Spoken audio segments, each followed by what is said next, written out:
What's happening, my Jacked family? Coach Scott here, jackedafter40.com and shreddedafter40.com. Welcome to another episode of the Jacked After 40 podcast. Today we're going to talk about, should you abstain from eating your favorite treats that you don't seem to have any control over? The second you take a bite out of that food, the floodgates open and you just can't stop yourself. You end up binging on those foods. Or should you learn to eat those foods in moderation? Today's topic comes from a conversation that I had recently with one of my coaching clients, Aaron Sanchez. He's been on the Jacked After 40 podcast a few times in the past, sharing some great insights into his journey. And he shared an article with me from Brianna Thoreau. I hope I'm saying her last name correct, Brianna. The article is called Moderation is a Flawed Concept. And after reading that article, Aaron asked me, he's like, what do you think, man? Like, this article describes me to a T. Should I abstain from eating these favorite treats? Like, I'm trying to eat them in moderation, but it's just not working right now. And really, it opened up a great dialogue, and I gotta admit there was some biases initially on my part, and I wouldn't necessarily say it triggered me, but there was a lot of passion in my presenting my case to him, and we'll get into that in a moment. But it really caused a lot of reflection because I have had similar conversations with another client, Mario, who has been on this podcast a few times as well, shredded after 50, 53 years young, and in absolutely phenomenal shape. And in the last podcast we had together, Mario mentioned that he's an abstainer. He does better abstaining from a lot of the cheat meals, cheat foods, junk food, whatever you want to label it. He is much better off abstaining from that than trying to eat them in moderation. Now, this totally sets a segment of the fitness industry off. You think I get passionate about some of this stuff, and if Aaron thinks I get passionate about that initial conversation we had there is a segment of the industry that just loses their mind on this, and it's unfortunate. There's this segment of, I'd say it's like kind of the evidence-based community that really preaches a lot of flexible dieting. I'm a flexible dieter as well, but basically when they hear Aaron bring up abstaining and Mario talking about abstaining, they're like, that's absurd, that's disordered eating, and they're like, it's just fucking boring is what you hear a lot of them say, and they're basically very condescending towards this approach to dieting. Yet if you listen to the last podcast that I did with Mario there, especially if you watch the video, you see and hear how much he enjoys abstaining from those foods.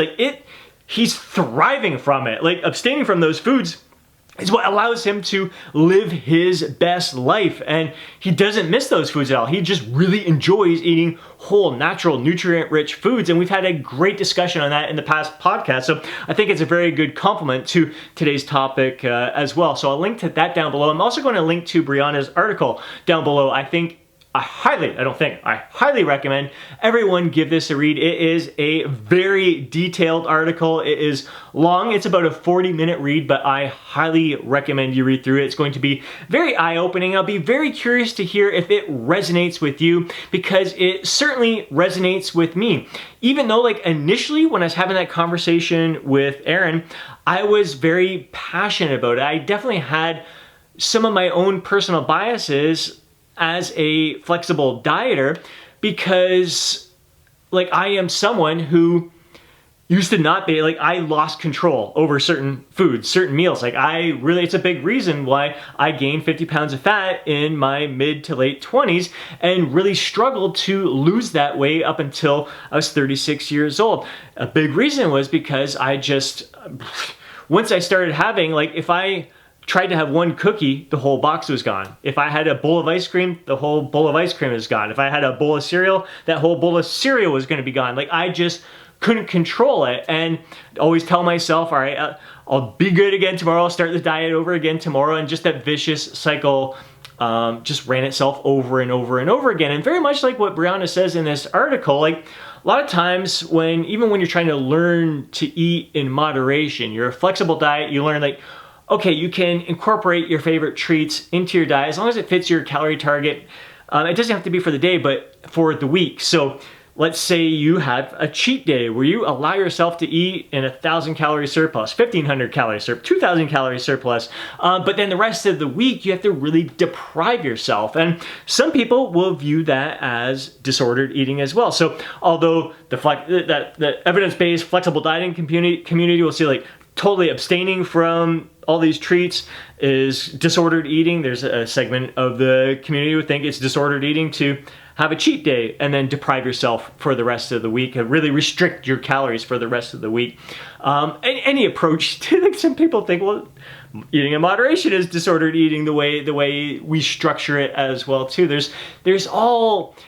Everyone's got their own perspectives, their own point of views, and I did have some of my biases attached to this because I was someone who couldn't control himself, yet I did learn to eat in moderation, and flexible dieting definitely helped me with that. Like, just the thought that, all right, I'm having this treat right now, I don't have to stuff myself silly with this right now and pig out like I'm not gonna be able to have it again, because I can have this treat tomorrow as well if I want to. The thing is with that approach is that some of these favorite treats are very high in calories. You saw in the last Jacked at the 40 vlog, where I share my full day of eating and everything, I had Ben & Jerry's ice cream. Now that pint of ice cream is 1,200 calories, and that means that, I mean, sure, I hit my calorie target for the day, but it means that it takes away from 1,200 calories that could have definitely made me feel better overall, more nutrient rich, providing me with micronutrients and the macronutrients that are going to allow me to live my best life, feel my best, perform my best. Now, I didn't feel stuffed or gluttonous or anything like that from that particular meal, but definitely 1,200 calories, although that pint of ice cream was pretty filling and satisfying, like I could have had 2 really good meals, like nutrient-rich meals that would have been super high volume foods that definitely would have made me feel better. So there's always a trade-off, kind of like foods that are going to satisfy your taste buds as compared to like foods that are going to satisfy your body's requirement for micronutrients, macronutrients, and just allowing you to perform your best. So when Aaron shared this article with me, I was like, dude, like I did become passionate because I am someone who was a binger, who couldn't control, who had a difficult time eating in moderation, and I learned to eat this way. I learned to listen to my body. The big thing for me, as I've talked about a lot on this Jacked at the 40 channel here, is that I just got to the point, like every time I was overeating, I was feeling gluttonous. Like at the end of after the episode, I'd feel stuffed, like way overstuffed, so uncomfortable. I did have acid reflux, which was definitely impacting me at night. Like when I'm sleeping and I'm choking on my own vomit, like that is not a good feeling at all. Like that really freaking sucks. And so it'd interrupt my sleep. I'd have a crappy sleep. My performance in the gym would be terrible the next day. And like, okay, like enough is enough. It's just not worth it. So I started having a greater sense of awareness, a heightened sense of awareness while I was eating, and really learning that I can't allow myself to get to that point anymore, but I'm still allowing myself to have these favorite foods, but really being aware and really learning to have some sort of portion control there. Really learn how to even control my calories throughout the day in order to kind of accommodate for those meals, for those foods, so I wouldn't experience those episodes ever again. And that was a common occurrence for me for years and years and years. I suffered from it, especially when I went out every Friday night with the guys and just surrounded by so many of my different favorite treats there, especially chips and nuts and pepperoni sticks and just so many goodies that it's all there in front of me. I could not control myself at all. So I'd plan for that. I'm like, all right, every Friday night I'm out with the guys. I can't, like when I'm there, I can't abstain. I just can't control myself. I've got to eat it. So I'm gonna plan for it. I'm gonna eat light throughout the week, really reduce my calories throughout the week to plan for those big cheat meals, those big cheat days. So I was able to kind of work it into my calorie targets for the week, still achieve my fat loss goals, but it meant 6 days of pretty restrictive deprivation there. And it also meant that that night, I was going to feel like crap. So it was like really started realizing to myself that it just isn't worth it to eat in that excess. Like it may seem like I'm rewarding myself and rewarding my taste buds, but really it's only the first little bit that I'm having that is actually enjoyable.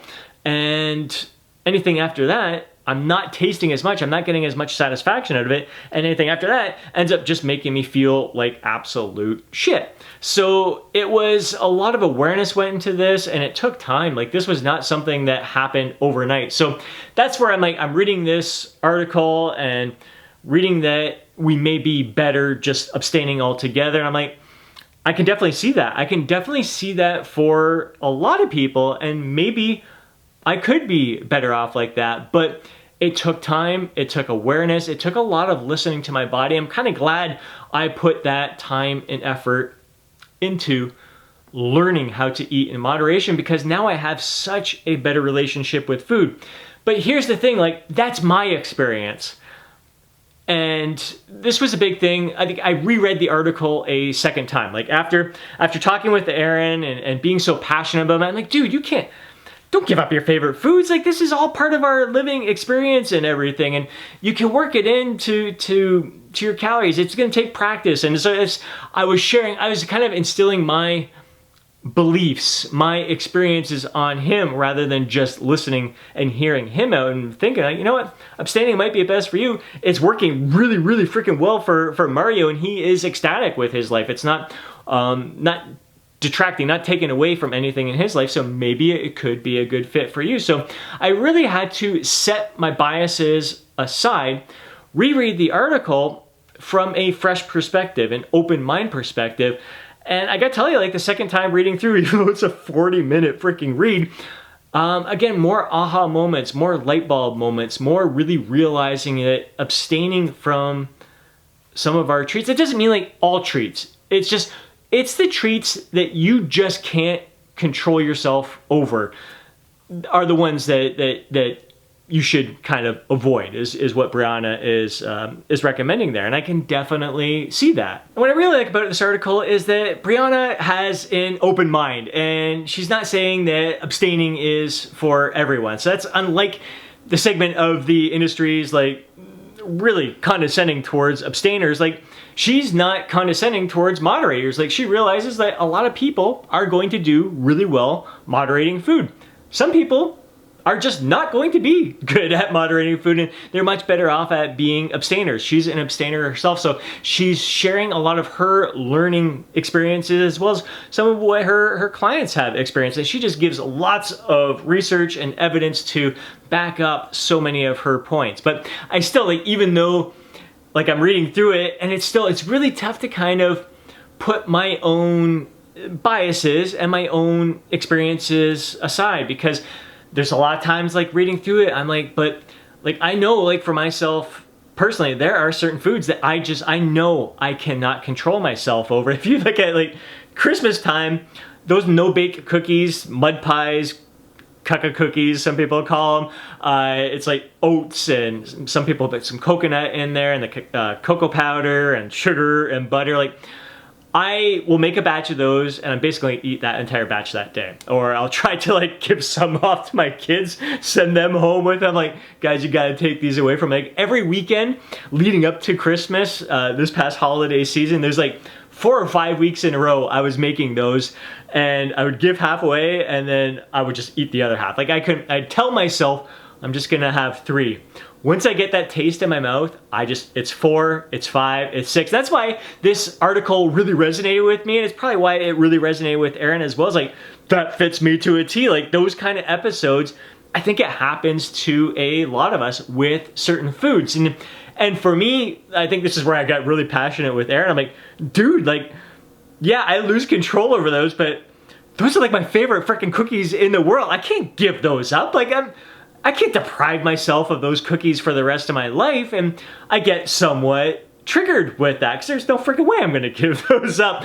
I just gotta learn for myself, all right, it's only a few weeks out of the year. Maybe I gotta do a better job of giving more away or making a smaller batch when I'm baking them, so it's a little bit easier for me to control. So I'm like, for me, I'm like, okay, that's the way I've got to practice moderation, is just to not have them in sight. At least I'm in control of how many I'm baking.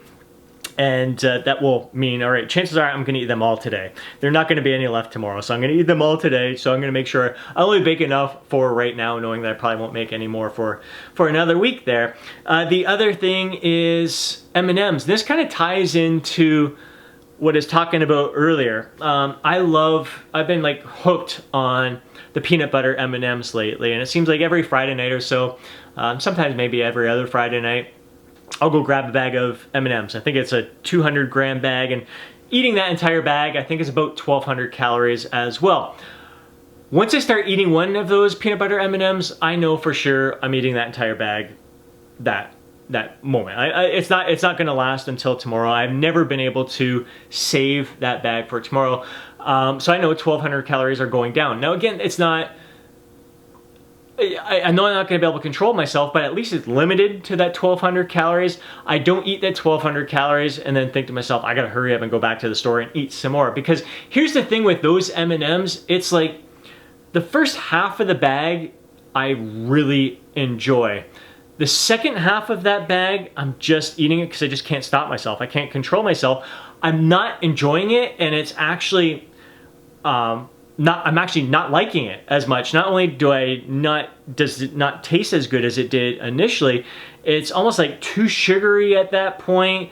My stomach starts to feel upset at that point, so I'm eating to the point of, even if I'm not feeling overstuffed, it's all that sugar and stuff in my insides that it just makes me feel really uncomfortable, almost like a sugar overload and everything. This is something that Brianna mentions in the article. I mean, these are foods that are not doing me any service. They're not doing me any benefit, especially when I'm eating beyond that point. They're actually doing more harm than giving me any kind of joy from that experience. So that may be a food that I should just abstain from, even though I do really enjoy them. To me personally, like abstaining from those, it's not the end of the world. Those no-bake cookies, there's no freaking way I'm abstaining from them. I've got to have those cookies. That's Christmas for me. That is tradition for me, and I just freaking love them. Another option for me would be just buy a freaking 100 gram bag instead of the 200 gram bag. That was my intention the last time I went to the store last Friday, and I got there, and it happened to be the bag larger, I think it was 400 grams, was on sale. I bought that bag instead. Same thing. Ate the whole freaking thing. So for me, it's the quantity that is in front of me. It's the same thing with chips. Miss Vicky's chips, my favorite, any bag of chips really. I love their certain like sweet chili Doritos. I freaking love those. Once I start having some, I know that entire bag is gone. But again, I can plan for those calories. If I know I just have that one bag in front of me, I'm gonna eat that bag. That's it for the day. It's usually once a week. It's not crazy excessive calories that I'm going to have to make up for it in an extreme deficit the rest of the week. It's actually, I can easily plan in that whole bag of chips into my daily calories for that day, hit maintenance, and be fine. It just means that I'm going to be lacking some nutrients from that day, and I'm cool with that because I do enjoy those chips. Now, again, so those are foods that I can't really control myself. I can't eat Miss Vicky's chips in moderation. That whole bag is going to be gone. Now, if I was with someone and we split that bag, I'm cool with that. It's just as soon as that quantity is gone, it's gone. It's just that whatever quantity is in front of me, I'm going to eat that whole freaking quantity. So that's where I'm like, okay, like, do I need to abstain completely from eating Miss Vicky's chips? Because I know, like, once I have a handful, once I have one, I know that whole bag is gone.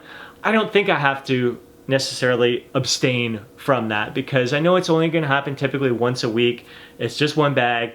It's still can fit my calories for the day. It's not going to set me back, and I'm not going to be beating myself up over it. So, and lots of things. So with all of these approaches, they can all be, I guess, considered disordered eating. You can see why some people would assume it's disordered eating or have that kind of feeling towards that, because if you do think about it, pigging out like crazy and then really depriving yourself afterwards, it's almost kind of like that binge purge mentality. I mean, I followed a diet plan where that was the whole purpose, was to pig out as much as you freaking could, and the next day you weren't going to eat at all. 24 hours to 36 hours, no food. To me, that was like, yeah, it worked. I was able to hit my fat loss goals for the week, but what a disordered way of eating is what I thought towards the end. Like, it created some unhealthy habits towards me. And you can also see where some people who are abstainers could also be considered disordered eating if they take it to that level where they're like paranoid of being around any treats, or they avoid social situations, they avoid their friends, and it can turn into a very unhealthy behavior if done so in an improper way. But when you talk to like someone like my client Mario, who's like, it doesn't faze him at all to avoid that stuff. He would much rather have his whole natural nutrient rich foods that he's craving. I crave whole natural nutrient rich foods most of the time, and as I've mentioned a lot lately, that January mini cut that I went through, I went in with the intention of, if I wanted to have one of my favorite treats, I was going to have it. As it was going, I mean, for me, for the most part, I love whole natural nutrient-rich foods, and it's what I consume most of the time. When I want to have a treat, I'm going to have a treat. So I started off, first week, I'm like, I really didn't want a treat. And then each passing day, it became less and less of a desire. So, and again, I think this is a lot of what Brianna mentions and talks about throughout this article, is that it's going to be tough for some people at first to abstain from some of their favorite foods, but it does get easier. For this 28-day mini cut, each passing day, it got easier and easier for me to avoid. I wasn't even avoiding, I just wasn't having a desire. I had less and less of a desire for any of my favorite treats as time went on, and I had a greater and greater desire for the whole natural nutrient-rich foods, mainly because I felt freaking phenomenal. Consuming nothing but whole natural nutrient-rich foods just fueled me with energy. My performance was through the roof. I was in a deficit. I was consuming 2,000 to 2,100 calories each and every day. That was the other beauty part of all of this, is that I was able to keep my calories consistent throughout the entire thing. There were no ups and downs. There were no making up for refeed days and cheat days. My energy was sustained throughout the entire period. So I didn't have any low days to make up for any high calorie days. So I didn't have any low days where I'd be feeling a little bit more fatigued, a little bit more tired, a little less energy in my system. I just consistent energy throughout, but also really making sure that I was getting quality, like micronutrients, macronutrients throughout the entire process. And I really started craving more and more of those whole natural nutrient rich foods. Like, here I was in a deficit, feeling better than I often do when I'm at maintenance or a surplus, just because of the quality of foods that I was consuming. So there is so much to say for that. And this article really has me thinking a lot about, like, I really love this flexible dieting lifestyle. I love going out and having treats, but I gotta tell you, I feel way, way better when the majority of my diet is whole natural nutrient rich foods. And I've talked about this in the past. Like, I used to be like kind of 80% whole natural nutrient rich foods, 20% my favorite treats, and I guess junk food, cheat meals, treat foods, all that stuff. Then it shifted to 90%, 10% treats. Then 95% whole natural nutrient rich foods, 5% treats. And that seems to suit me best. And I gotta tell, like, I really felt good when I was 100% treats. So I think it's a lot of time is really paying attention to what serves you best. And I really love that Brianna really reinforces this throughout, that you really need to think for yourself. You really have to have a heightened sense of awareness, just like I was talking about when it comes to moderation. So honor your body, honor your core values, honor your beliefs, honor your goals, and do what's going to serve you best. That is the bottom line out of all of this. So whether you are an abstainer or a moderator, block out the freaking noise that is out there in this industry, because you're gonna hear people is like 100% pro abstainers and people who are 100% pro moderators, and it's all about the flexible dieting. And you got to make sure that people aren't instilling their beliefs upon you. You've got to do what serves you best personally. As I've talked about in a recent video here, you really got to think for yourself. Take into consideration all the dialogue that's out there, but do the experiment for yourself and listen to your body with a heightened sense of awareness. So it would be a great experiment for you to see if you can, like, what is best for you, being an abstainer, or can you learn to be a moderator? It's tough. There's still a big part of me is like, I think a lot of us can learn to eat in moderation. It takes time. Like, it has taken me years and years and years to get to this point. Like, how I am eating in moderation right now is light years better than it was a year ago. Way better than 2 years ago. I mean, just ridiculously better than 3, 4, 5 years ago. Like, it just keeps getting better and better. It all comes from my heightened sense of awareness, listening to my body, and doing what is going to serve my body best in this moment. Like, I know eating in excess, even if it's my favorite treat, is not going to serve me well. I'm going to feel like crap. And that pain of feeling stuffed, feeling bloated, having that acid reflux is enough of me to scare me away from eating in excess. So I gotta make sure the quantity of food that I have in front of me available to eat is in the right portion size for myself. Because like I said, if I have 5 bags of Miss Vicky's chips in front of me, I'm gonna eat them all. If I have a giant tub of ice cream, I'm probably gonna eat it all.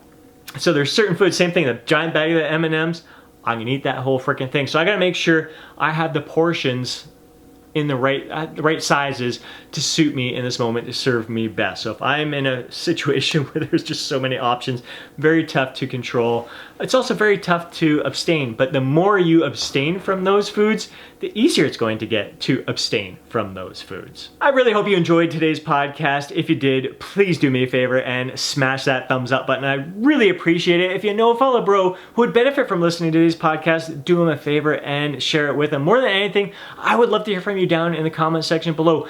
Does this resonate with you? Do you think you're better off being an abstainer? Do you struggle with moderation? I want to hear all about your experiences, so please take a moment to drop a comment down below. And I highly recommend you read that article from Brianna. Again, that is linked down below. And before you go, don't forget to download your free guide, Jacked After 40. Have yourself an amazing day. See you in the next podcast.